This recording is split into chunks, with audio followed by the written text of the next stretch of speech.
want to start off today telling a few stories. I was very, very sick for the first, I would say, 6 or 7 months of my pregnancy. I was throwing up every few hours. And there was nothing that I could do, there was nothing that I could take to stop the nausea. What the doctors prescribed made me feel like I was on LSD. And I thought, this cannot be good for a baby in utero. And so I stopped taking it. So I really had to just work with being sick all the time. And it was really hard. It was one of the hardest experiences, I would say, of my life because I also had a toddler. And there's something about being trapped in your own body in a state of discomfort that you can't release from that is confronting like nothing else. Somebody suggested an energy healer to me. It was the first time that I had ever done anything like that. And I went to this woman. She was amazing. She really helped.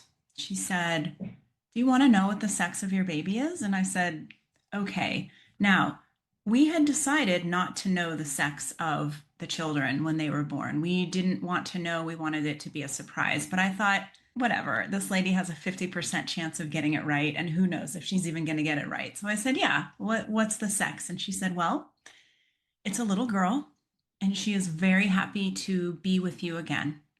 She wants you to know that she is incredibly strong and she's okay.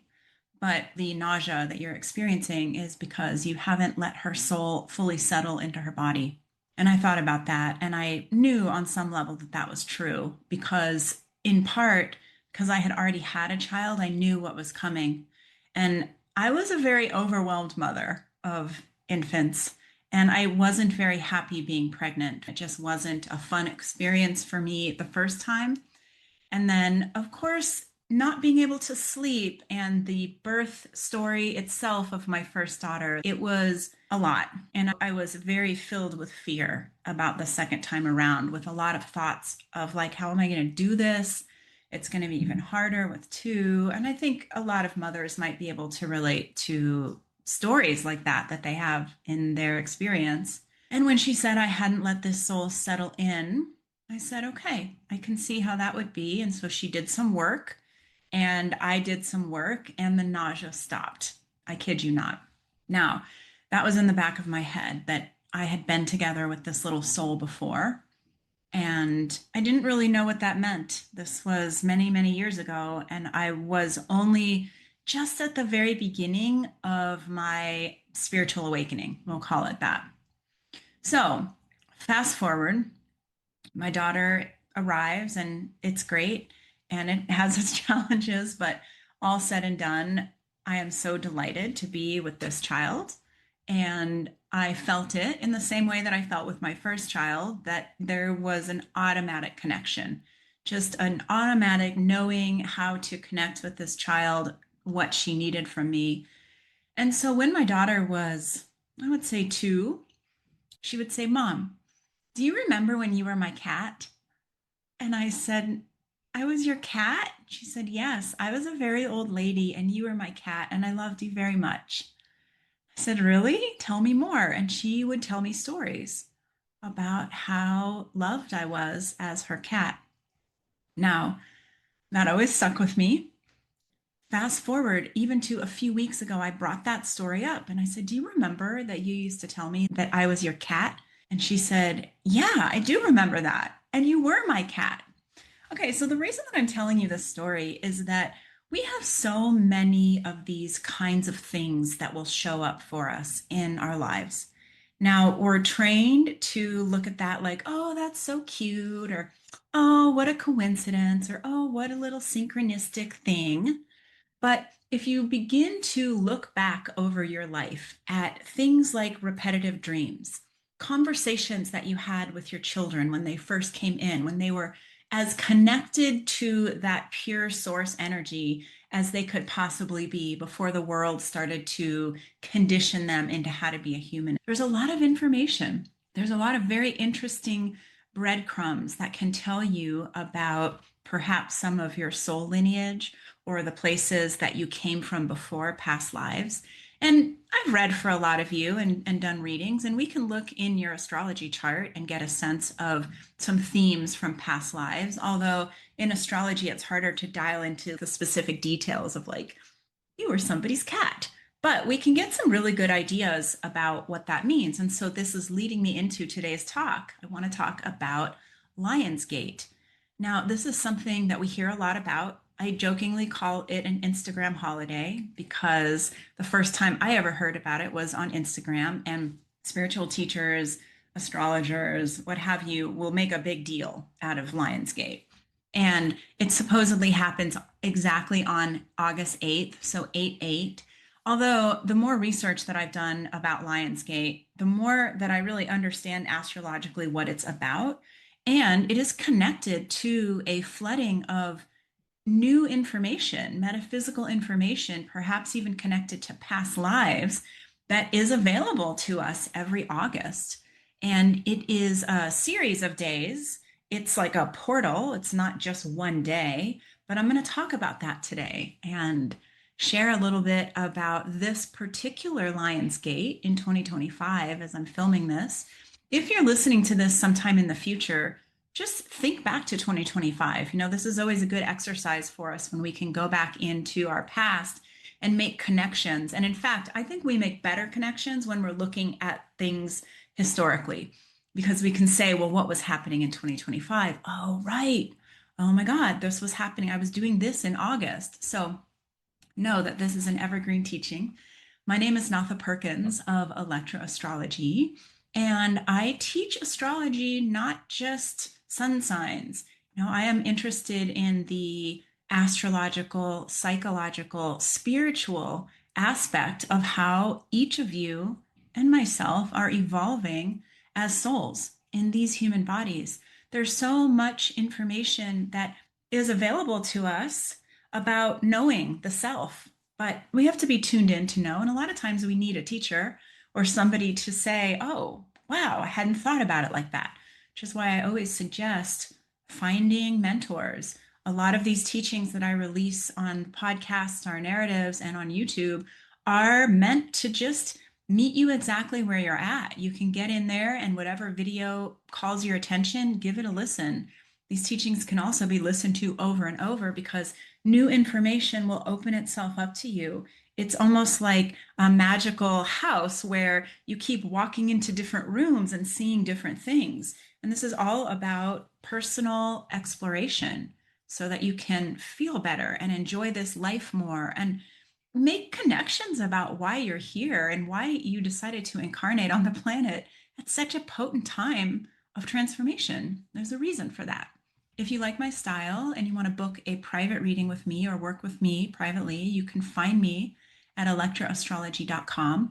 Make sure to like, subscribe, all the things so that you can find me again. And also, it just helps the algorithm.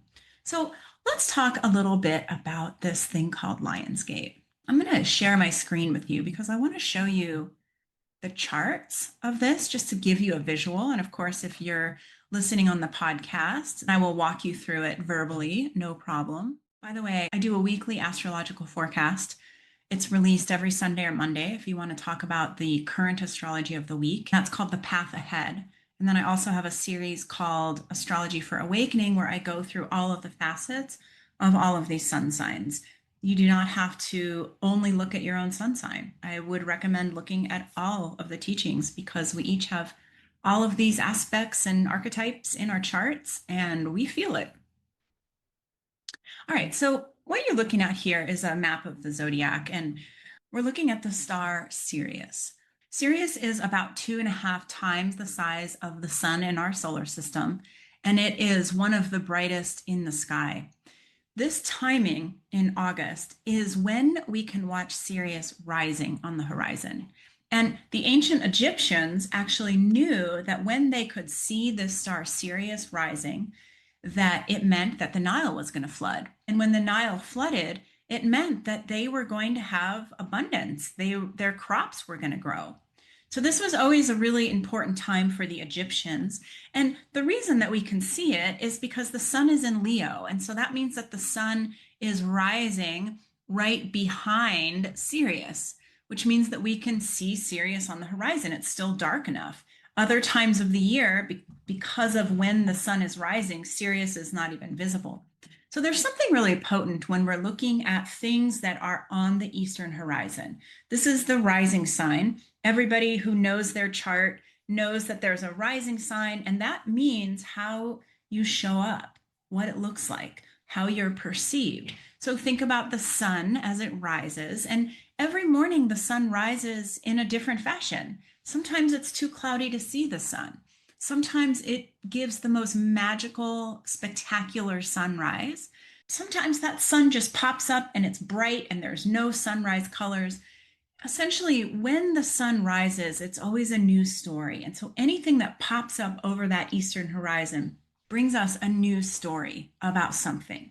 It teaches us something about how we're perceiving, what our reaction to what we're perceiving is, etc. And because Sirius is a star that is connected with powerful information. Sirius is connected to the ancient Egyptians. It's also connected to Atlantis. It was said that in Atlantis, the star Sirius actually delivered codes to the people that helped them build technology. We also know that Sirius is connected to sacred geometry, crystalline healing, and even grid work.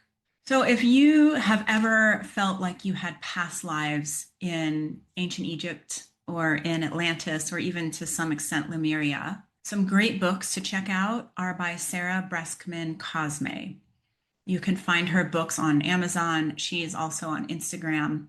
She is a hypnotherapist who basically wove together a bunch of her clients' past life regressions because she realized that people were coming to her going under regression and coming out with very similar stories that would tell tales of ancient times that are just not very well documented. And if you're drawn to this talk about Lionsgate, or you feel like you're someone that has always been very interested in like what's coming through in Lionsgate, this could also be for you. Now, we see that the star Sirius, which is a fixed star, that means that it really doesn't move very much from our perspective or in the galaxy. It's at 14 Cancer right now. And one of the things that I find so interesting about this particular Lionsgate, if you can see the charts, you can see that Venus and Jupiter are both at 14 degrees of Cancer with Sirius. And this is a chart for August 12th, but these planets are coming closer and closer. So technically they're considered conjunct. They're just not exact. But what's interesting about this, think about it. Here's this star, Sirius, that is rising. We are able to see it. So the things that we're able to see are the things that can feel the most personal to us. That is why the sun and the moon in astrology are so powerful for us humans, because they are the luminaries that are completely visible to us. When we see the sun, we see the sun. And when we see the moon, we see the moon. And when we don't see the sun or the moon, we know it.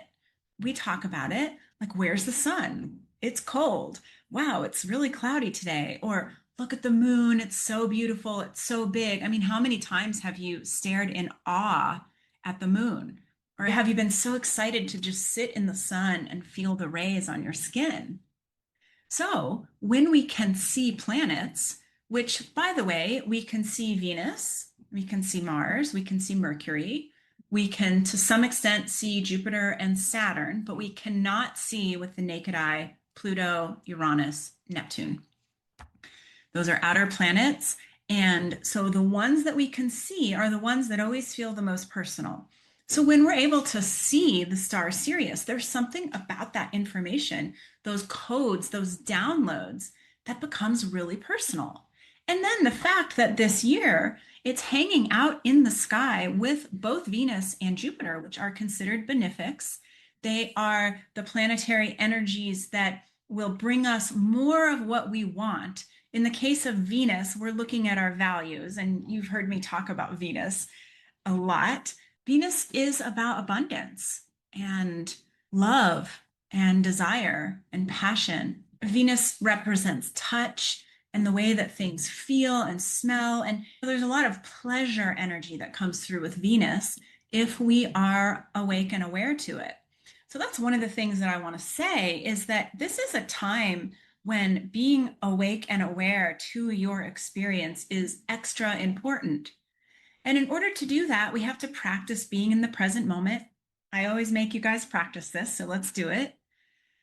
Just take a deep breath and notice how it feels to breathe and take a breath into this body that you are navigating the planet in. Notice what it feels like in your nervous system and notice all of the sounds that you're hearing around this talk. When you take the time to tune in, you begin to hear things that you didn't notice before. And the same is true with smell.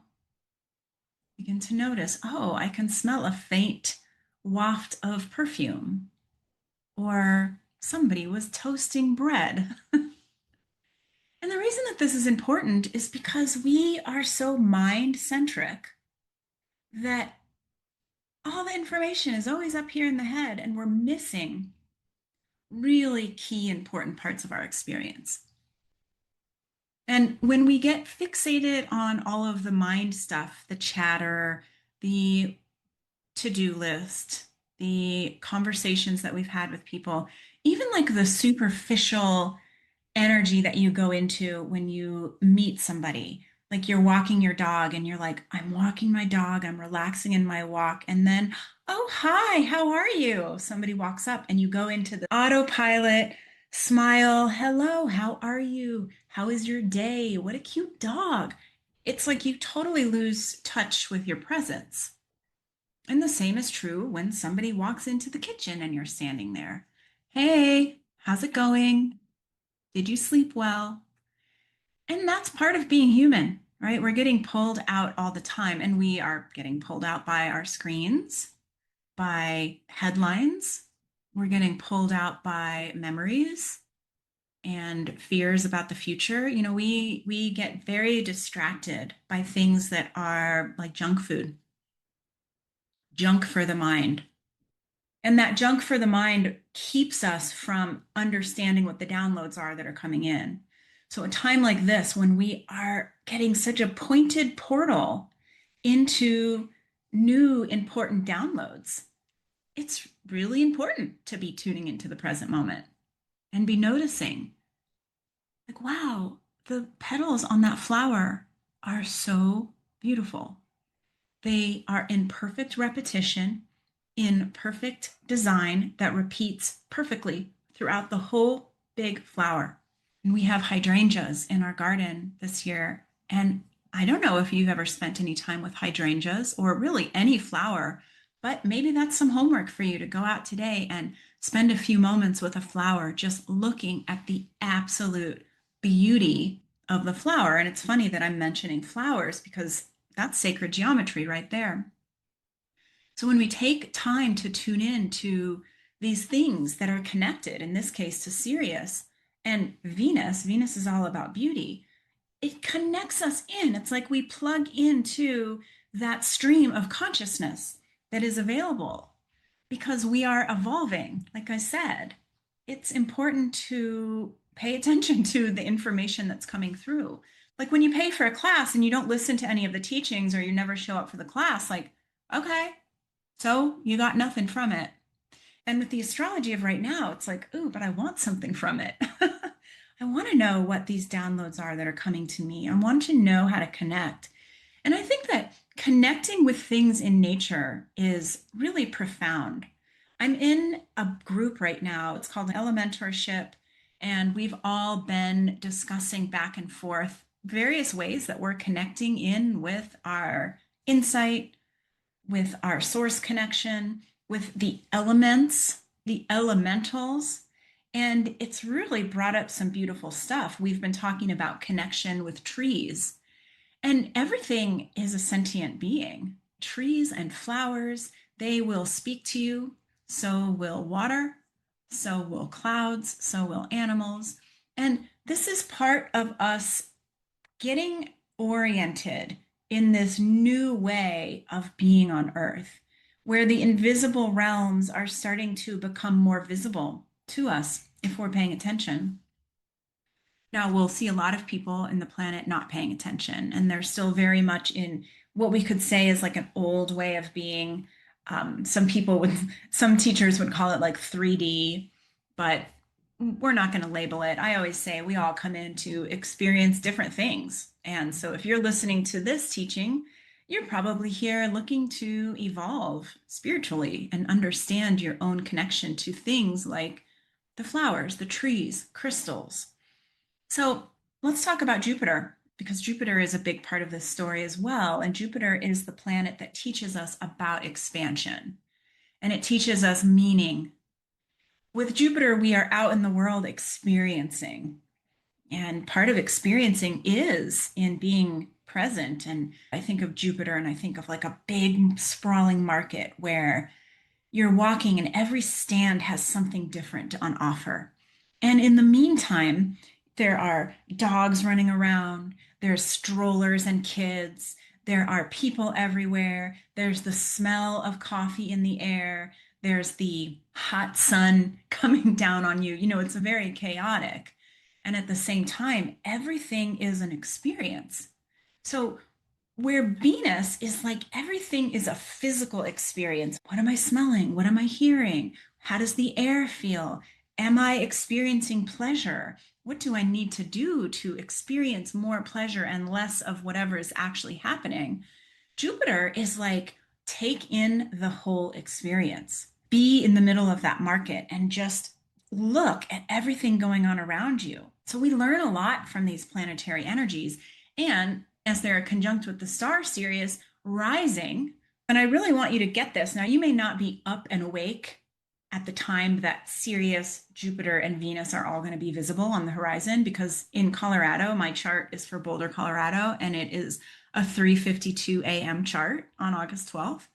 And I don't think a lot of us are up at 3:52 a.m., but when we understand that they become visible, this whole group of energies of ancient and sacred knowledge that brings us teachings about geometry, information and insight into crystals, rocks, stones, also can bring us downloads about past life experiences, that becomes visible, and it is conjunct Venus, which is about our values and how we're perceiving and how we're experiencing the world around us, and Jupiter, which is how we're developing perspective and the teachings that we're taking in that help us to expand.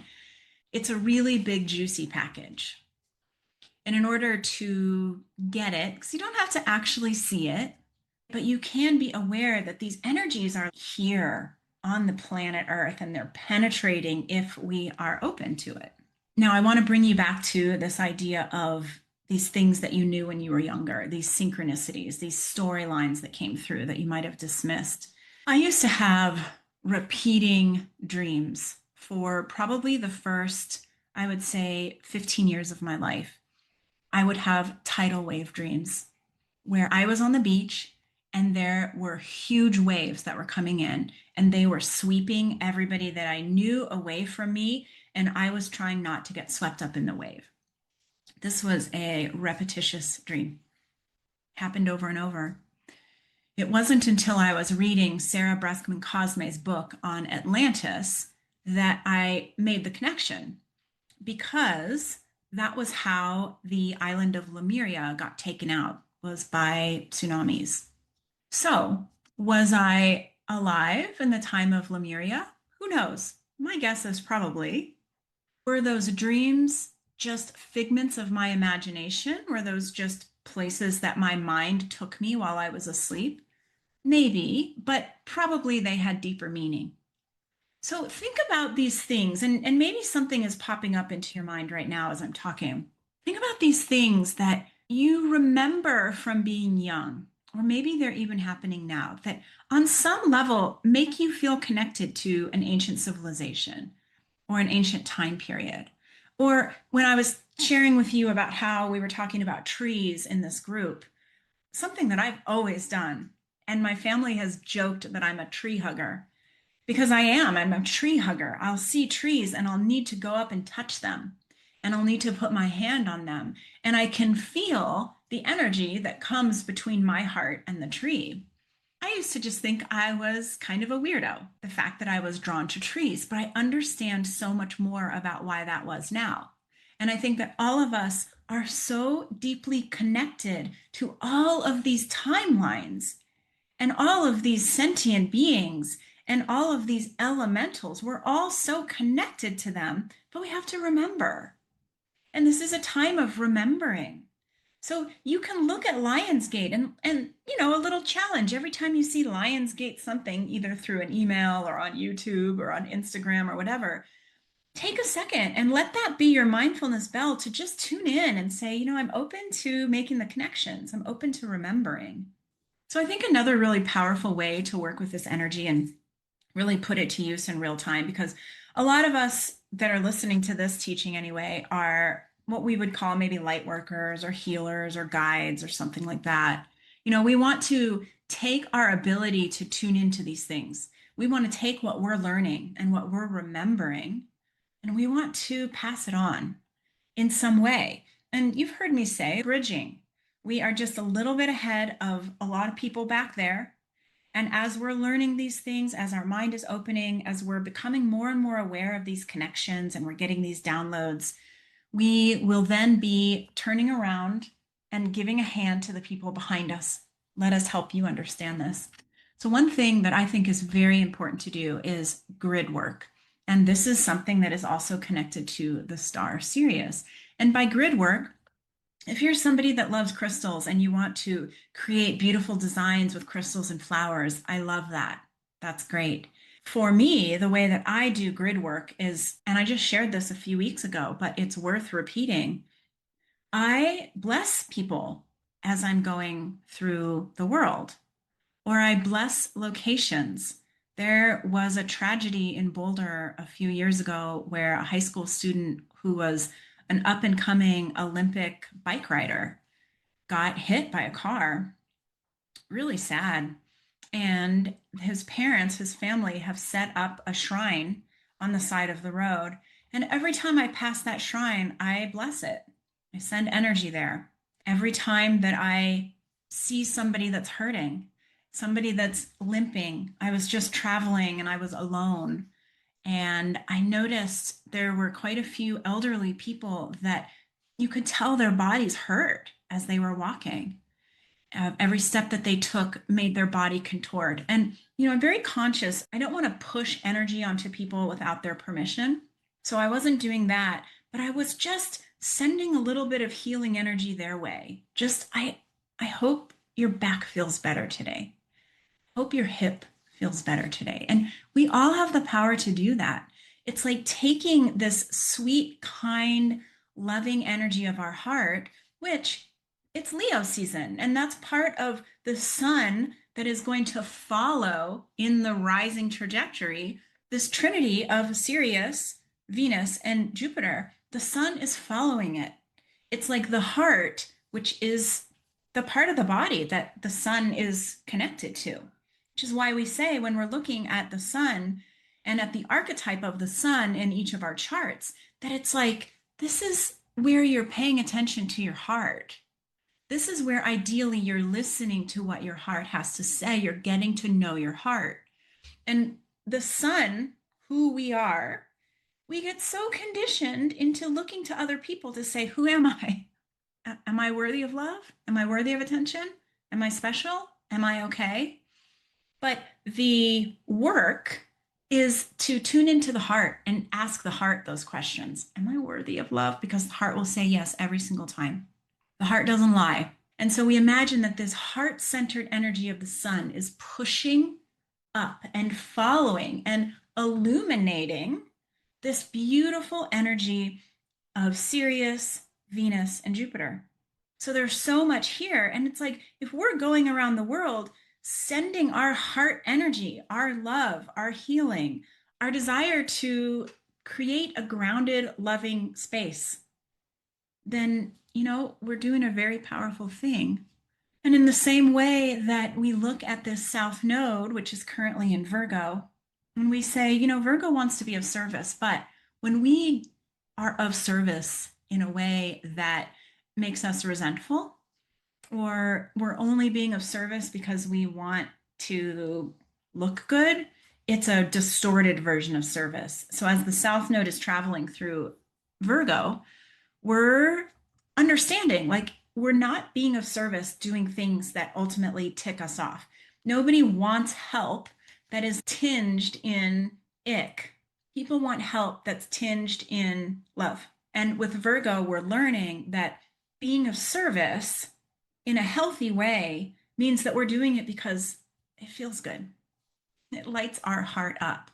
So as you're going through the world and you're spreading blessings, you just imagine it like I'm sprinkling fairy dust over here and I'm spreading blessings over here and I'm using the energy that I have available to me to land it in this spot.